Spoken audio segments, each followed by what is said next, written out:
Hello, magandang umaga po sa inyong lahat. Si Jude nga ulit ito, ang inyong California Pinoy Nurse Gardener. At ngayong araw nga po ay madami tayong gagawin dito sa ating garden. So yan. So una, itong mga seedlings natin, itong tomatoes, eggplant saka peppers, pinapa-harden natin. So ilagay natin doon sa may sunlight para makakuha sila ng enough light. Tas para ma-ready sila para i-transplant ba. Baka next week i-transplant ko na yung mga to sa garden. Kasi tignan nyo naman nagbubunga na sila Yan, nagbubulaklak na. Yan. So ito, i-harden off natin. Tapos harvest tayo ng mga gulay. Tas pagtanim tayo ng mga ibang mga patatas, zucchini, zinnia, yan, mag-sow tayo ng mga zinnia seeds. Tapos check pa natin kung anong pwede natin gawin dito sa ating garden.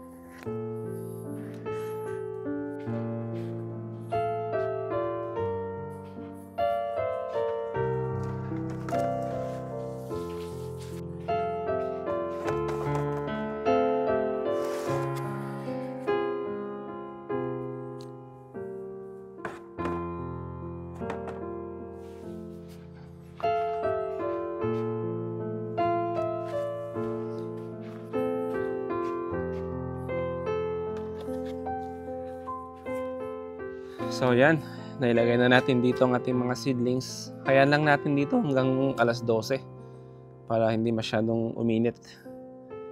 At least 6 hours, yan, at least 6 hours of sunlight a day. So tara, harvest naman tayo ng mga gulay. Una, punta muna tayo sa harap para mag-harvest ng mga kale. Yan, tara. So yun na nga, dito sa harap mayroon tayong isa pang kale. Yung variety nito is curly kale. So ito is yung first time natin na pag-harvest sa mga kale na ito.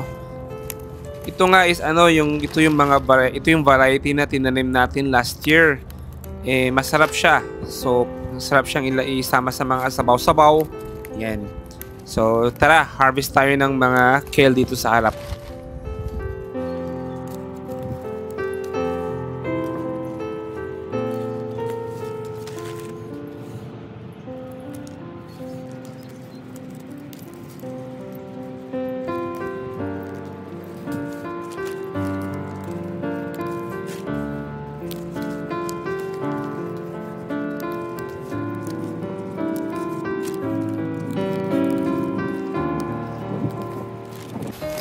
So yan, meron tayong isang bag na curly kale harvest.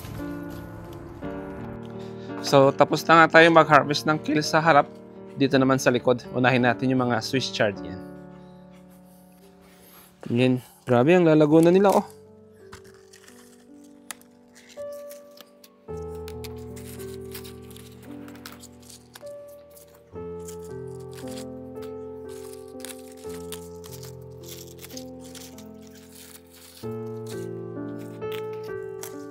Maganda nga ito kasi cut and grow. Sabi ko nga.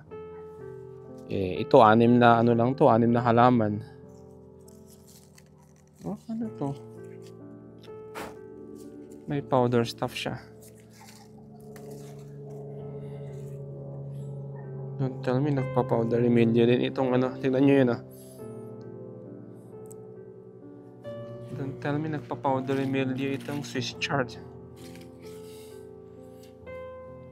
Anyway, harvest natin.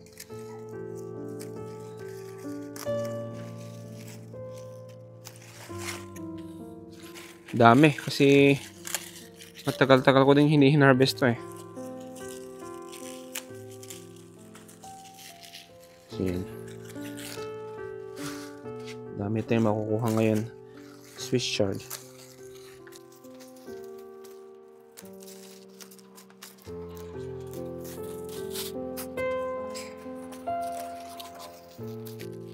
Yan, okay na muna yan.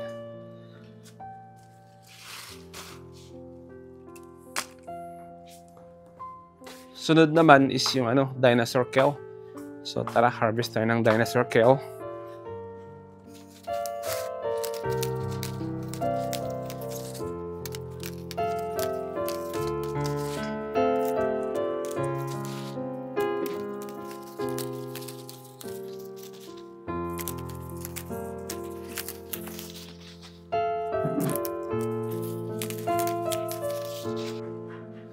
May tao dun sa kapitbahay. Tanungin ulit natin kung gusto nila ng gulay. Morning! You like some vegetables? Yeah? I love the bok choy and the tomatoes. Thank you. Oh, I got some kale, Swiss chard, and some bell peppers. Oh, wow. Okay. Oh no! Okay. Okay, hold on.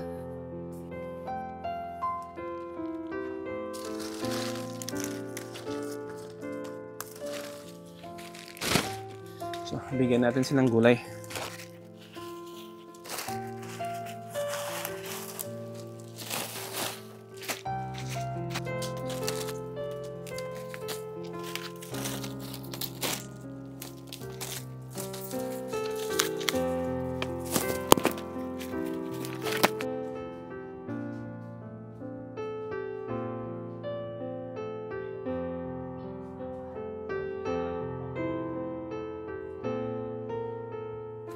So yun nga, naibigay na natin yung gulay sa ating kapitbahay.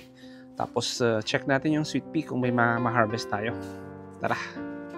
So ito, sabi ko nga, Alaska sweet pea yung kanyang variety.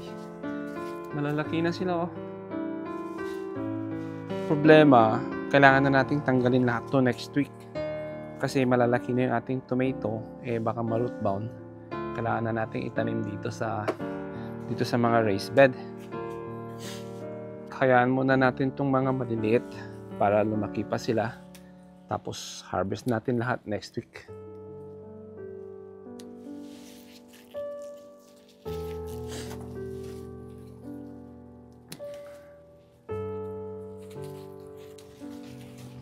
Yan, harvest na tayo. Tapos check nyo to. Nagkaka-powdery mildew na siya.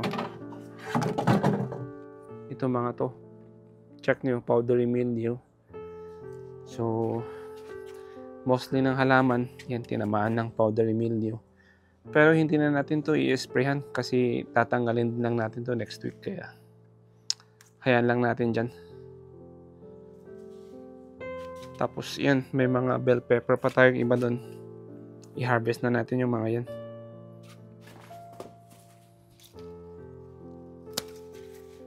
Yan nyo. Ano to? Better bell pepper. Tamis nito eh. Sarap.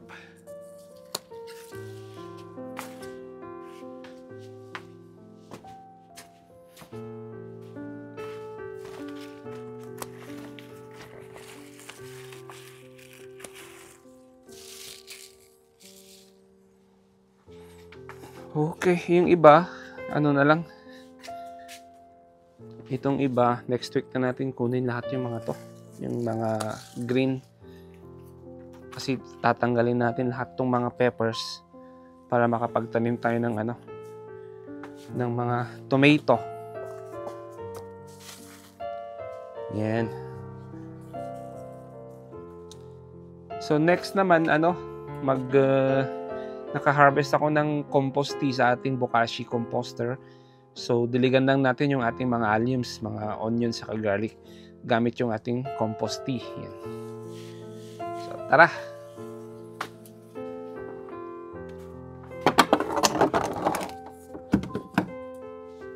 Ito, 1 jar compost tea. Na-harvest ko to kahapon. So, gamitin na natin.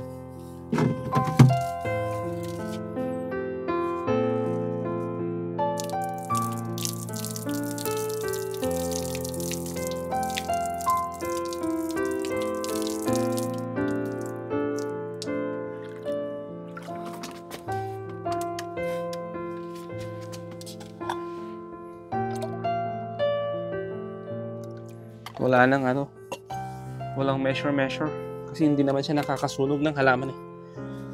So tara. Ito bawang, garlic, silver white yung kanyang variety. Yan. Tapos next week I think pwede na itong i-fertilize ng liquid fertilizer na mataas sa nitrogen. Kasi spring na next week. Thursday, March 20. Yan. Beginning ng spring na yan. Ito, garlic din. Tapos meron pa tayong dalawang bed ng garlic sa harap.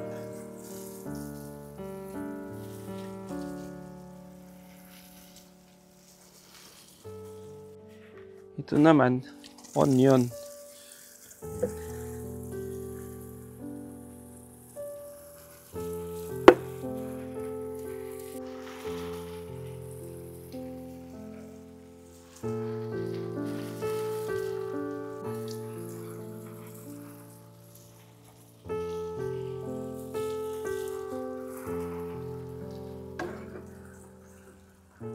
Yan, so tapos na nga tayong magdilig ng ating mga alliums gamit yung ating compost tea.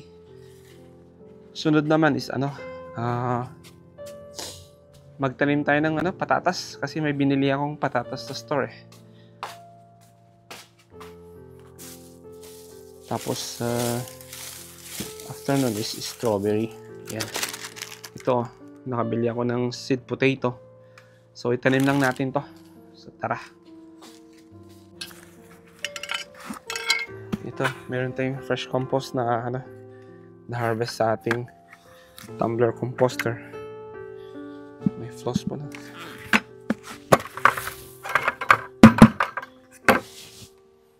Yan.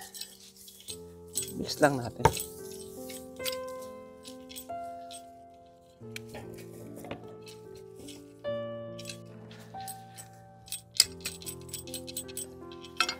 Tapos organic fertilizer, blood meal, garden tone, tapos bone meal.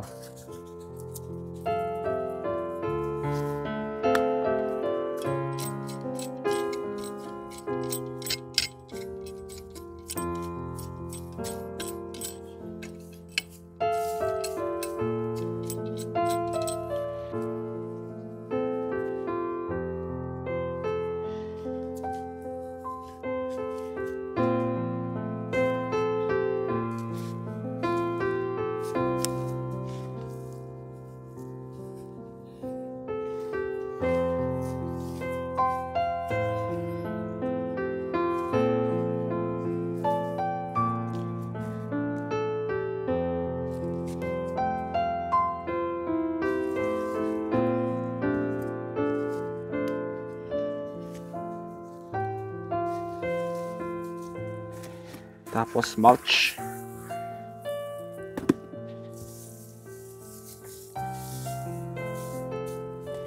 Yung kanyang irrigation. Lagay lang dyan.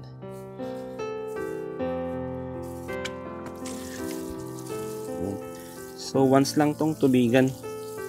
Tapos pag nag-sprout na, yan, pwede nating tubigan ng mas madalas.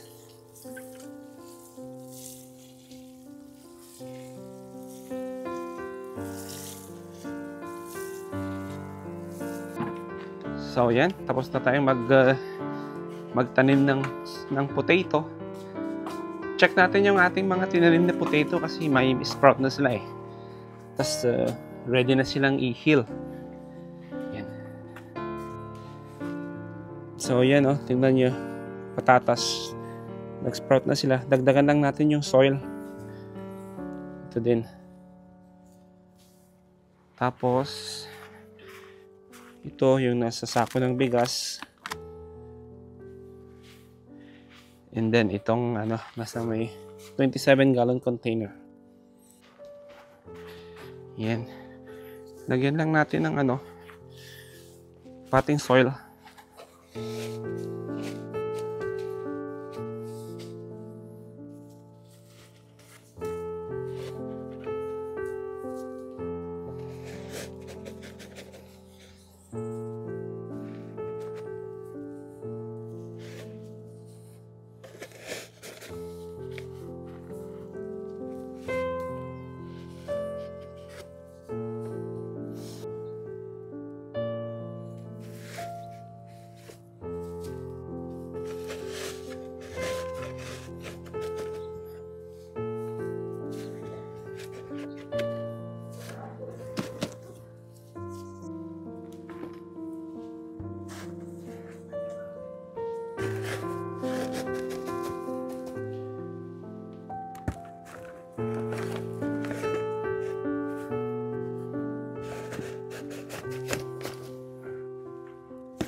So after nating ma-heal, tubigan lang natin para mag-settle down yung soil.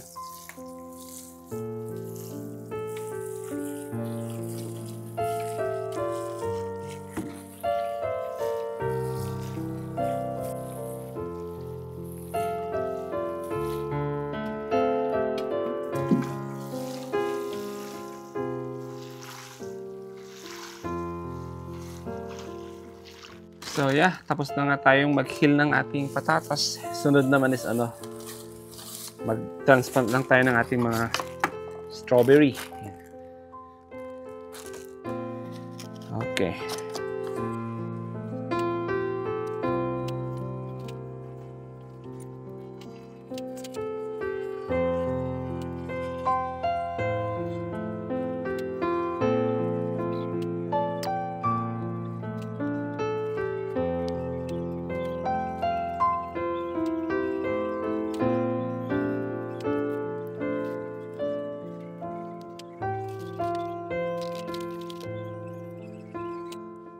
So yan, nalipat na natin yung 10 strawberries.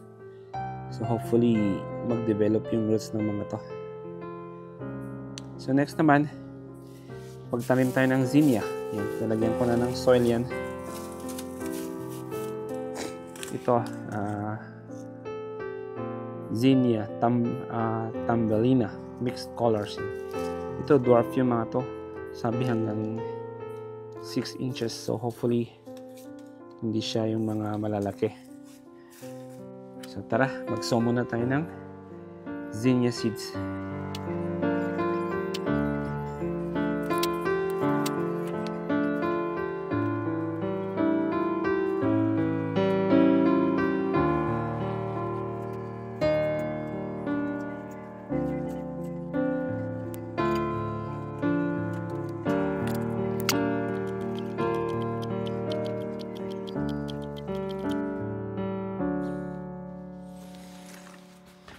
So yan, tapos na nga tayong mag-sow ng ating zinnia. Tapos ano, lagay lang natin to sa garahe sa may grow light para doon siya tumubo. So tara.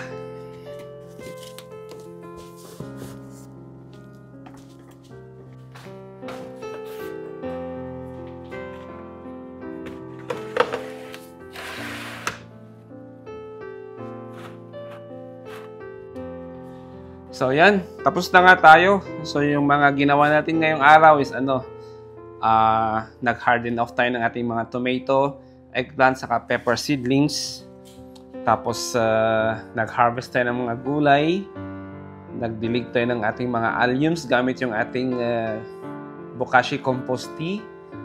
Tapos nagtanim tayo ng mga potato seeds, strawberry, tapos zinnia. Yan. Tapos nag-heal din tayo ng ating mga potatoes. So yan, tapos na. Okay, so again, maraming salamat po sa mga nanonood ng aming mga videos. Salamat po sa mga nag-subscribe, sa mga sumusuporta. Yan. We really appreciate you. We really appreciate your time watching our videos. And sana hindi kayo magsasawa na panoorin at suportahan ang aming munting channel. Yan. So, Salamat po. Yan. Ingat po kayo palagi and may God bless you all. And I will see you again in our next video. Bye!